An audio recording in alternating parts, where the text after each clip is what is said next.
of the Legal Aid Society and Employment Law Center.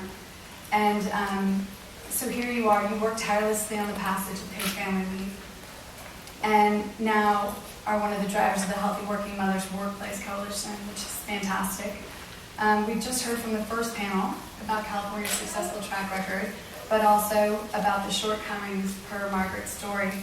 And so the California model, while very inspiring, doesn't cover everyone. And so can you tell me a little bit more about the areas your organization feels need to be expanded? Sure, thank you, and thank you so much.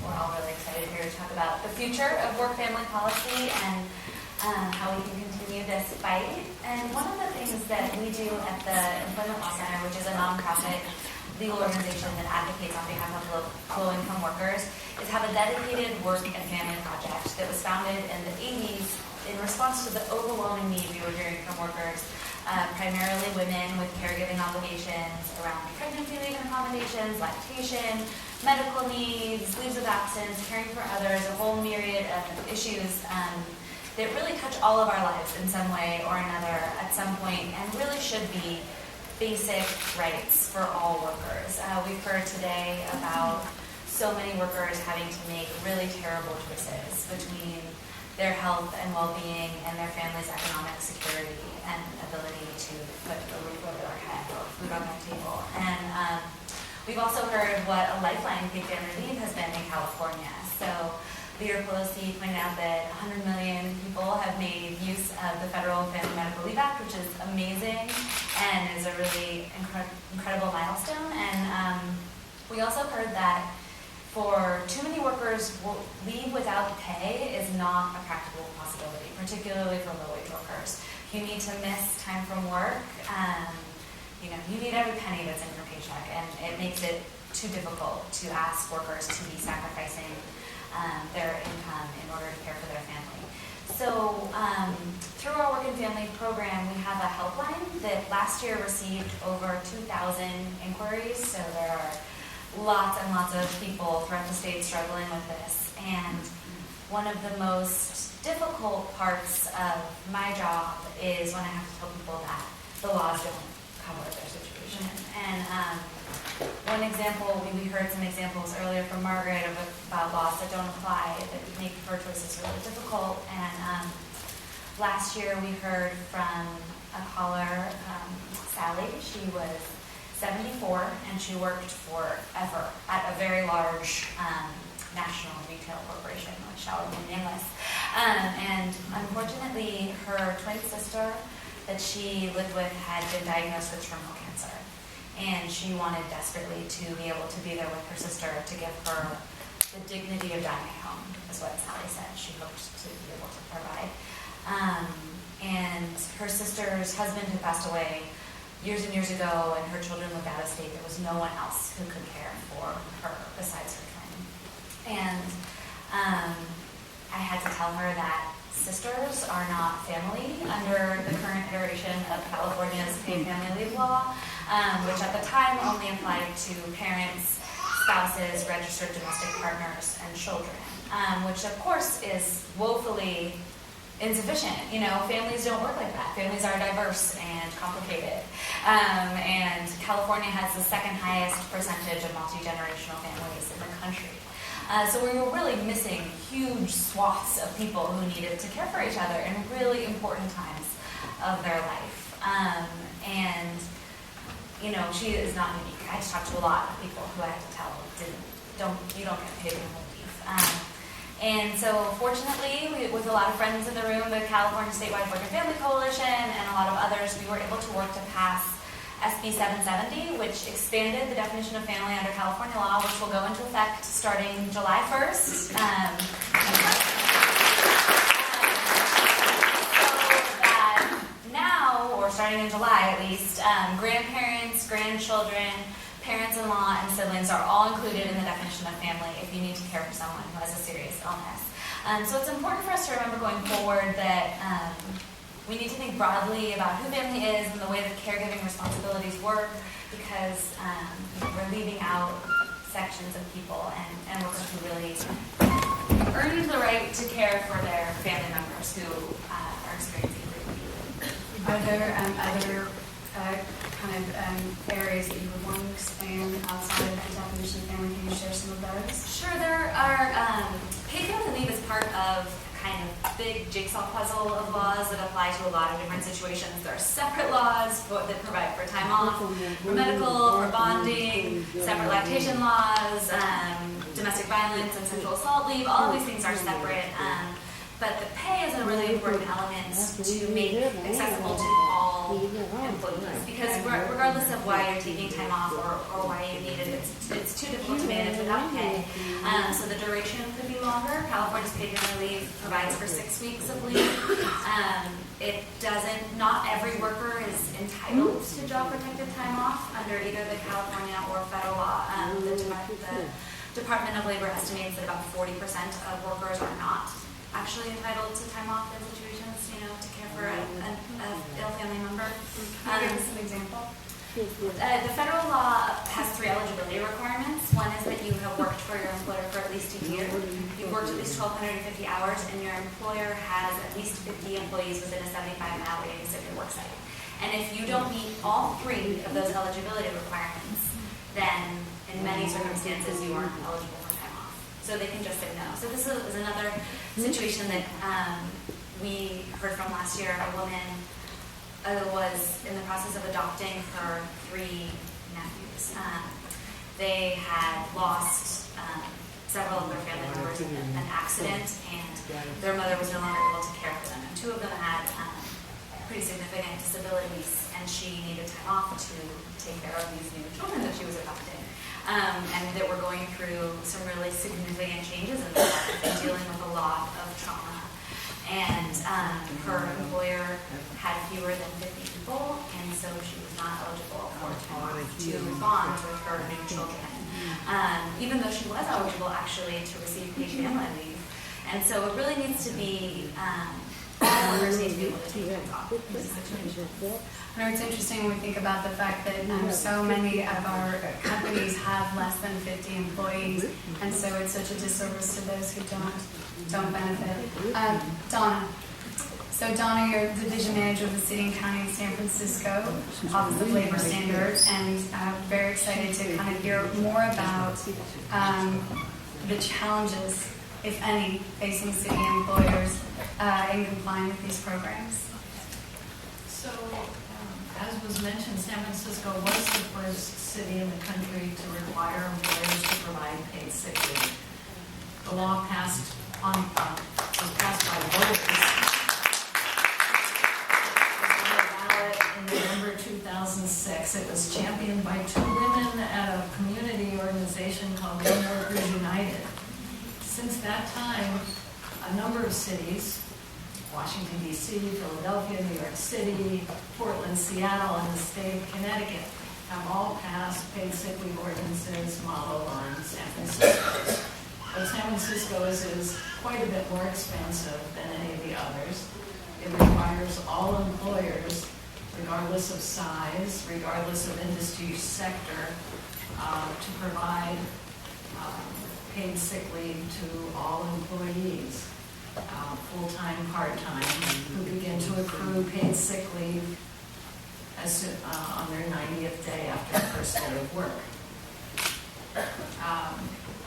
Like what I heard earlier, that many employers' response was to paid family leave, although the business community didn't launch much of a campaign against the ballot initiative. There were certainly concerns raised by business. The same concerns have been raised more recently, more vehemently across the country, that paid sick leave was going to be costly.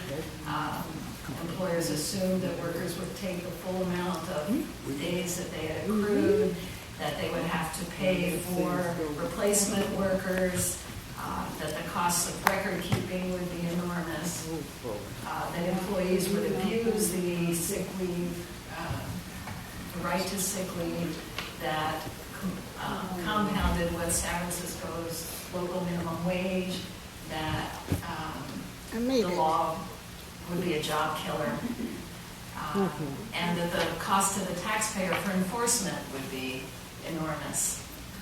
Well, studies by the Institute for Women's Policy Research and the University of California have shown otherwise.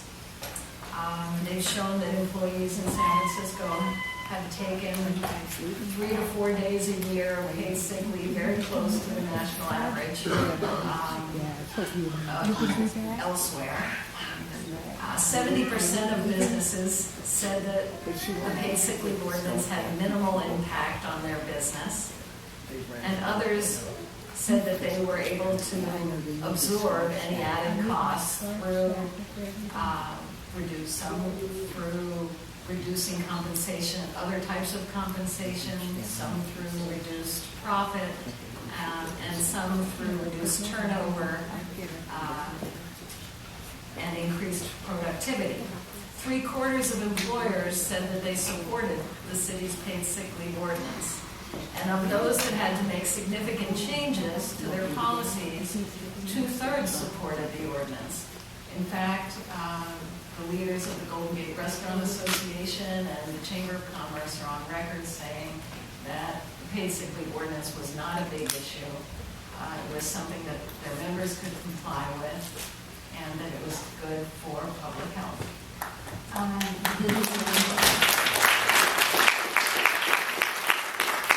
Before we move on, Donna, just while we're on the topic, it'd be nice to just, if you could also talk with us a little bit more about the fact that San Francisco is the first municipality to implement the right to request a flexible work arrangement or ask for a predictable schedule.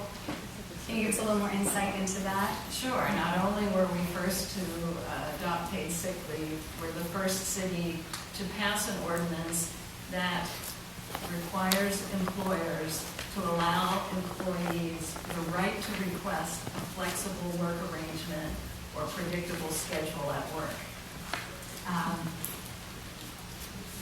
On this one, we're after the state of Vermont, I have to admit.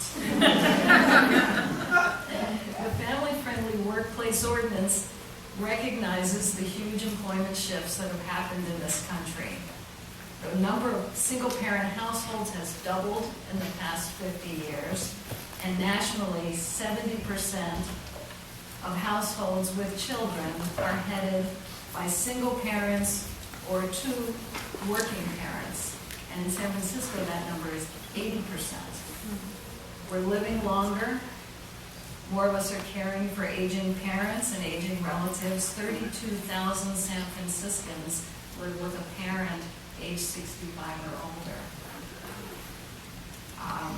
So effective January 1st of this year, the family-friendly workplace ordinance requires employers with 20 or more employees to allow employees who work 8 hours or more per week, who've been employed for 6 months, the right to request a flexible work arrangement or predictable schedule, and gives the employer the right to refuse for legitimate business reasons.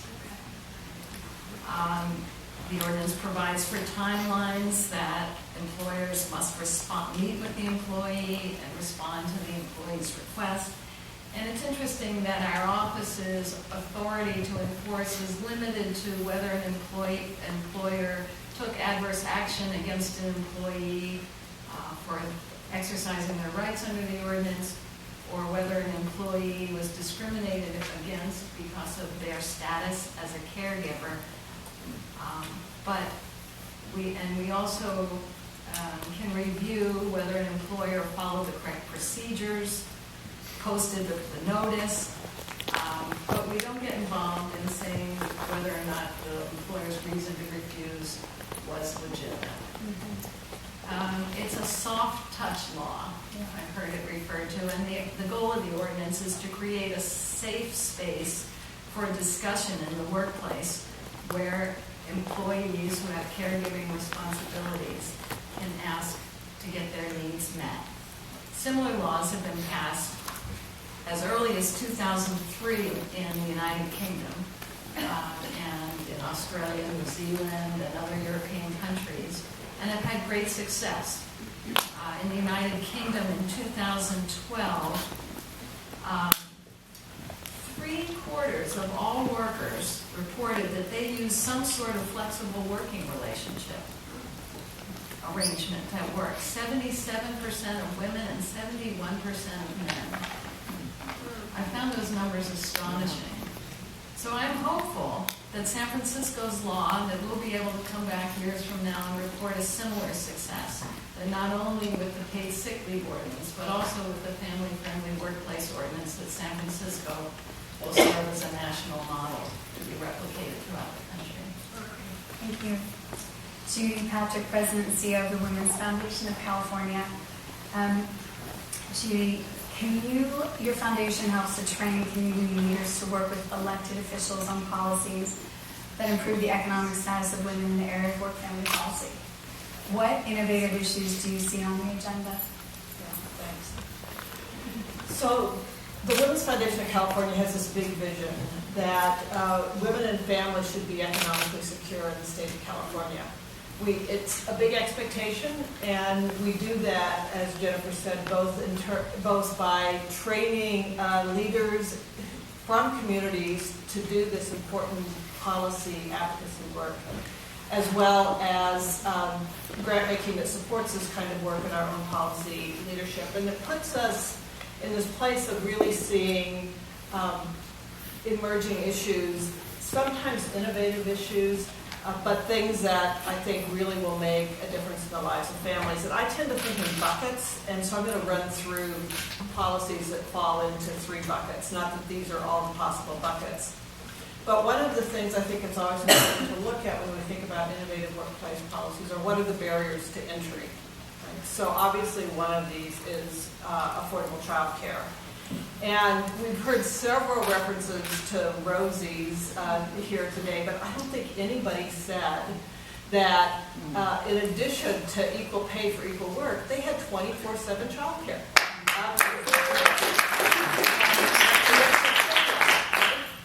Imagine that today. This is such a barrier for so many women. Also in this pot of child care that you may or may not consider innovative is that the Women's Legislative Caucus just last week came together here in California and made a budget ask of the legislature and the governor to really increase resources going into child care, not only for additional slots for affordable child care, but also for pay increases for child care workers, but really asking the state to make a commitment to the importance of child care. Also in this barriers to entry category, I would say that access to education is critical, and while not a new innovation, probably 10 years ago the state of California passed legislation that allowed women who are on welfare, women on CalWorks, to allow post-secondary education as an allowable category of the work requirement. So acknowledging that if you are getting off of welfare, you have to have a skill to get off of welfare. Another bill this year, and every time I talk about this bill, it's like an aha moment, but this is what we're now calling a diaper bill.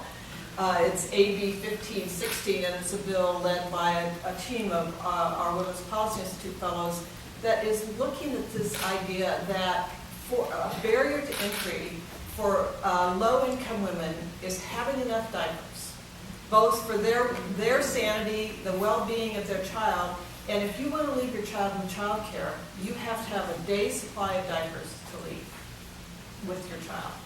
This is a significant barrier to work. And this bill would allow an $80 subsidy if you're on welfare to buy diapers, and it also creates a public-private partnership as a diaper fund. Going on to another bucket, which is wages that work. We've heard lots of talk about minimum wage, and certainly San Francisco led the minimum wage work. Right now, the Women's Foundation is fortunate to be a co-sponsor of Senator Leno's, the San Francisco senator's new minimum wage bill that would increase the minimum wage in California to $13 an hour by 2017. So finally, I think this is legislation that doesn't just maybe allow people to tread water, but it does begin, I think, if it gets passed, to let families get ahead a tiny, tiny bit. Another piece of innovation in California, although we weren't the first state, we were the third state, is the Domestic Worker Bill of Rights, and I think this certainly relates to what Margaret was saying, that this is a bill that took 7 years to pass. Domestic workers worked on it together, organized year after year after year, which allows overtime payments for domestic workers. A third category of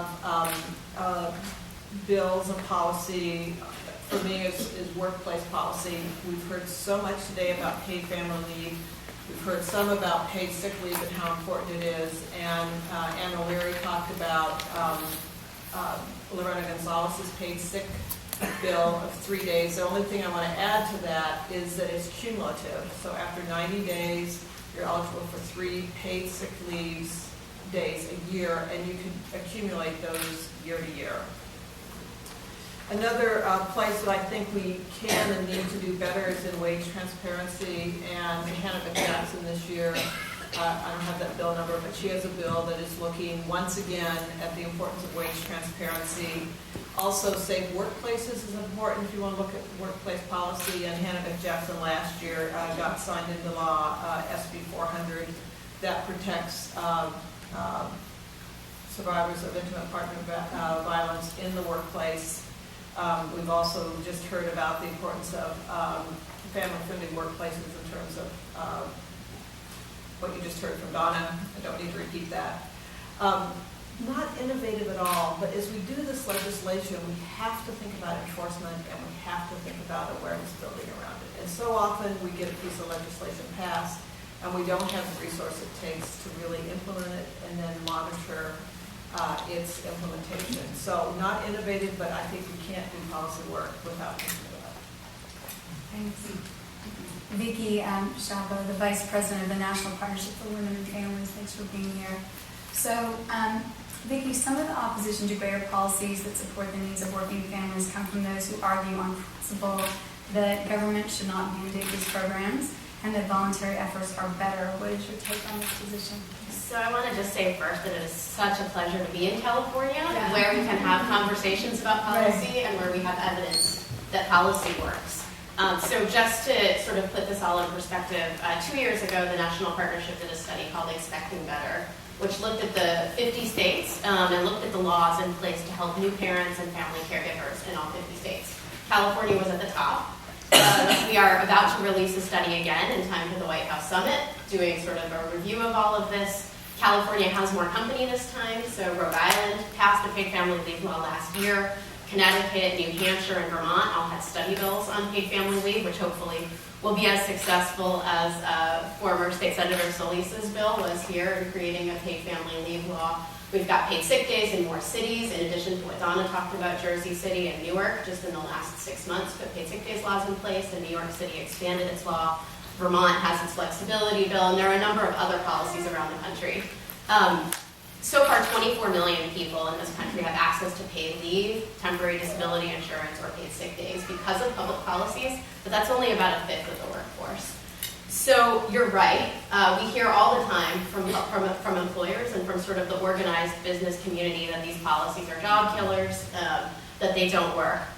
I want to say that one of the most important things about these state experiments that we see is the evidence that's created about the fact that these policies do work. You heard James Freeman and John Ahrensmeyer talk about the business case and how these policies work and how the idea that government regulation doesn't work is actually turned on its head here in California with paid family leave.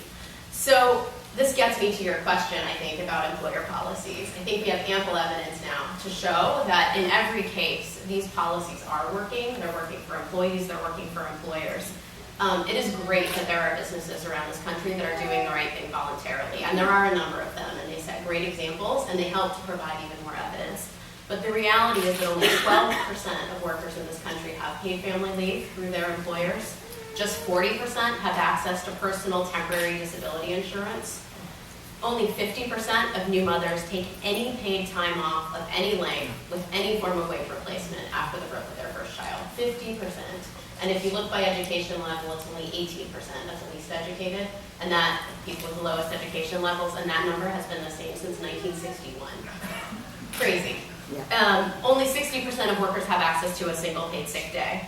And these numbers are heading actually in the wrong direction. So there was a study put out a couple of weeks ago by a very well-respected research organization called the Families at Work Institute, which does tremendous work and has been a great ally in helping to create data that makes the case.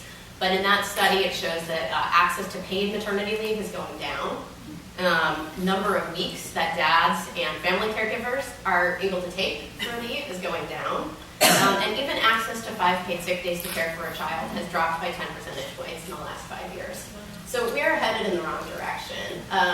So when you take together the evidence that we've accumulated and these dramatically negative trends that we see, we have to do better. And the numbers that I talked about are only for people overall. We're not even looking at the lowest wage earners, of which 5% have access to paid family leave and 30% have access to paid sick days. So we are in a place where we have to act on this. Demographic trends are heading in a direction that make this an imperative. Economic trends and wage inequality are growing, and the kinds of jobs that are being created are the very jobs that do not have access. So you put people in these horrible double binds where they can't succeed at work and they can't succeed at home. So we can do better. The economic case is there, the health case is there, healthcare costs are reduced and health outcomes improve, business improves, business costs are reduced, turnover, all of those things go down.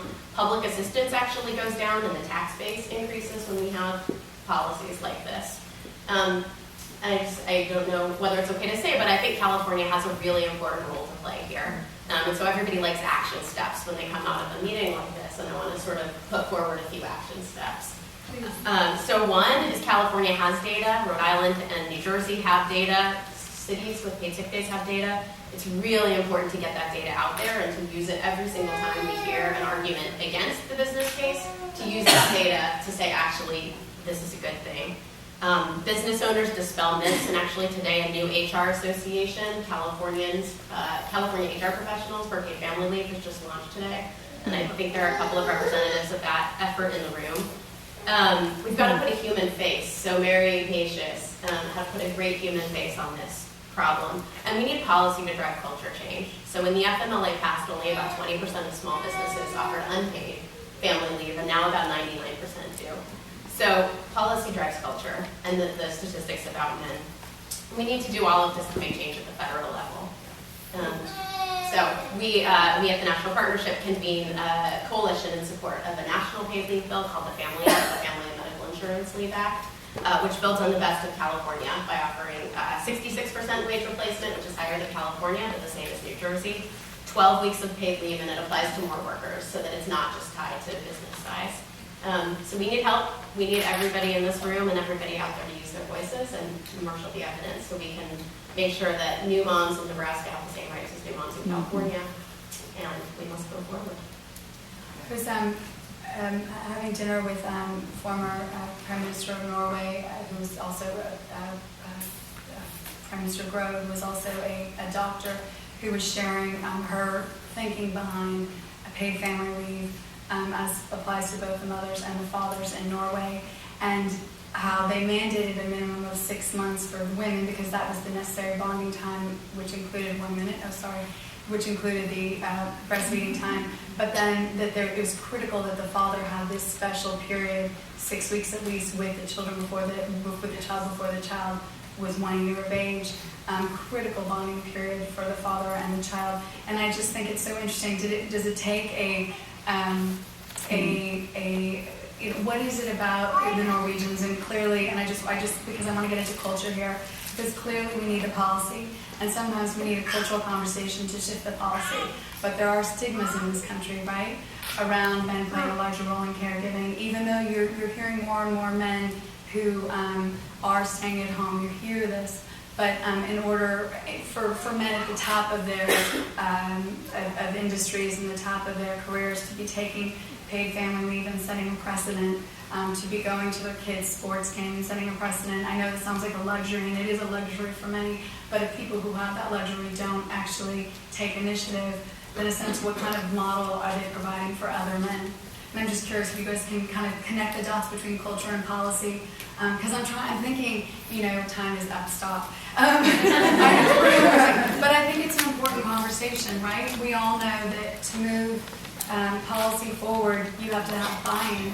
And so I want us to really think outside of the box. What can we do to, I almost feel like we need to innovate in a way that gets the word out there so that we can, really start seeing real change and not just be having policy conversations with people that aren't engaged or invested in this. So just to that point, I think policy does drive culture in a way. So I think somebody else here mentioned the fact that when California's paid leave law went into effect, 18% of the bonding claims were filed by men, and now it's 30%. In the same way that the FMLA sort of changed the practice for unpaid leave for smaller businesses. So culture changes policy, but it's also about role models, and it's about people who can take the time talking about it and being vocal about it, and also encouraging their peers. So there are powerful, powerful networks of business people and others who are change makers, and we need to be talking about this, and we need to be having a public conversation. And I think that's one really important role that the White House Summit can play, which is both elevating the importance of public policies to set a floor, but also really talking about how we change the culture and how we change our norms so that it's not just one dad thinking about how he's going to take care of his baby and one mom thinking about how she's going to take care of her sick child, but it's really about all of us thinking about how we change our framework of thinking about work and family, not as mutually exclusive, but as much together. And just in closing, I love that we had a little baby over here earlier. I think that was symbolic of this conversation today, because at the end of the day, whether we have children or not, what are we doing this for, right? And what's of most value perhaps to community in society? It's really about nurturing and caring for future generations and leaving the world in a better place. So thank you all so much. You're all doing incredible work, and your work is paramount to not only cultural change, but to shifting these policies. And as California goes, so goes the rest of the nation. I'm a firm believer in that. One last point, Judy, please. Because you're not saying it about yourself. So, part of this culture change is also what we put out in the media, and film is a huge vehicle for doing that. And Jennifer has done that in many ways, and that's part of this culture shift. Thank you, and thanks. Part of me that wants us to, White House out there, I want us to partner with sort of the best ad execs, right? And kind of get these PSAs and sort of use film as a mechanism to shift culture, so to make the policy change that much easier. But this is great. Thank you all so much.